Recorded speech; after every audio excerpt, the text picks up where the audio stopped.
De peau rouge, il y a très peu, ils sont dans un endroit entouré de grillages comme des prisonniers.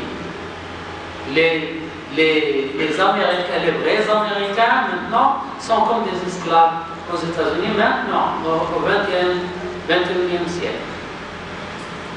Et là où il y a un désastre dans le monde, regardez l'Irak, la Syrie, l'Afghanistan, l'Égypte, partout où il y a un désastre, vous trouvez une main américaine. Victor Hugo a dit, l'homme fort dit je suis. Et il a raison, il est. L'homme médiocre dit également je suis. Et lui aussi, il a raison, il suit. Vous voyez, l'homme pauvre, il suit l'homme grand. L'homme riche, l'homme grand, il est riche, il est grand. Mais l'homme pauvre, il suit l'homme grand. Suit le verbe suivre. L'homme fort dit je suis. Et il a raison, il est. L'homme médiocre dit également je suis. Et lui aussi, il a raison. Il suit l'homme grand. Et maintenant, la leçon commence de cette page, la leçon d'aujourd'hui. Au XVIIe et XVIIIe siècle, les XVIIe et XVIIIe siècle étaient l'ère de la révolution scientifique en Europe, à l'Occident. C'est-à-dire que les Européens étaient les élèves des Arabes qui étaient la source du savoir dans le monde en ce moment-là. Mais l'admiration extrême des Européens envers les musulmans a commencé dès le 7e siècle. Dès le 7e, avant la Révolution, le 7e siècle. Comment, à ce moment-là, l'Occident imitait l'Orient. L'Occident imitait les musulmans. Dans la langue, il imitait leur langue. Lors de l'apogée des musulmans, les jeunes Européens affluaient vers l'Andalousie parce que les Arabes étaient en Andalousie, les musulmans étaient en Andalousie. L'Andalousie, c'est l'Égypte, l'Espagne. Les jeunes Européens affluaient vers l'Andalousie de tous les pays de l'Europe, l'Allemagne, la Bretagne, la Grande-Bretagne, la France, l'Italie, pour apprendre les sciences des ulama musulmans.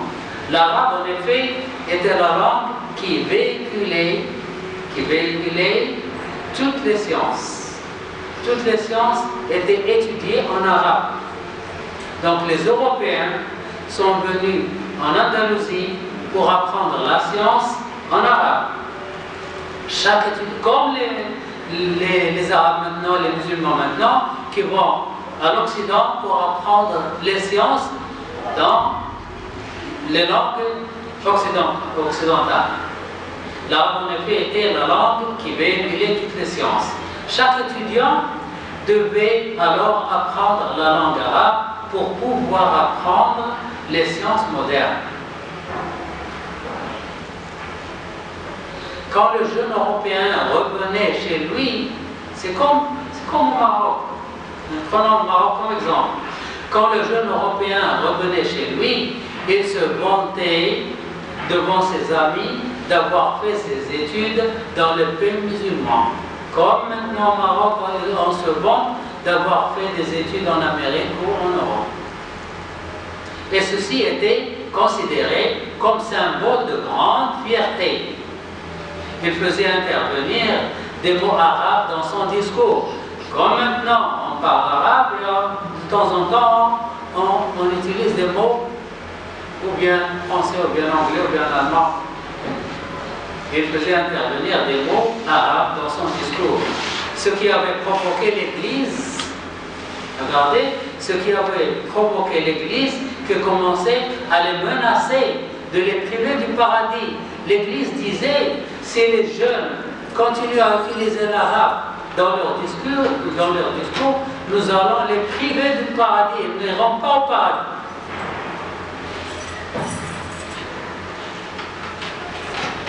Elle leur disait, l'Église disait, ces jeunes qui allaient étudier dans les pays musulmans et qui en y revenant parler arabe sont des fous.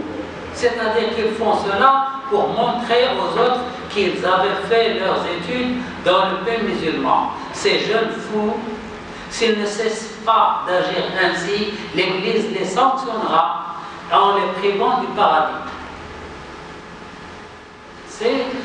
C'est comme pour ce que nous voyons aujourd'hui au Maroc, par exemple. Et quand je dis Maroc, c'est partout dans le monde, le tiers-monde. Et cela, sans doute, était une preuve que les musulmans étaient supérieurs à cette époque-là. Les musulmans étaient supérieurs, clairvoyants et dynamiques. Et comme ils prévalaient, tout le monde voulait les imiter. Tout le monde voulait les imiter. Cette situation des jeunes chrétiens en Europe avait poussé le pasteur de Cordoba, qui s'appelle Alvar de Cordoba, à publier ses lamentations dans un document, dans un livre qu'il avait écrit en 240 de l'Hégire, c'est-à-dire en 854 de notre ère. Il faisait la nécrologie du comportement des chrétiens. Elle avait nommé ce document latin Indiculus Luminus, c'est-à-dire le guide d'instruction. Elle a écrit un livre. Il dit, mais ce que font ces jeunes Européens n'est pas possible, il ne faut pas imiter les Arabes, ils vont changer de religion, ils vont changer de tout. Et il écrit, ce pasteur de Cordoue, il écrit, mes frères chrétiens se réjouissent en écoutant les poèmes et les récits des Arabes.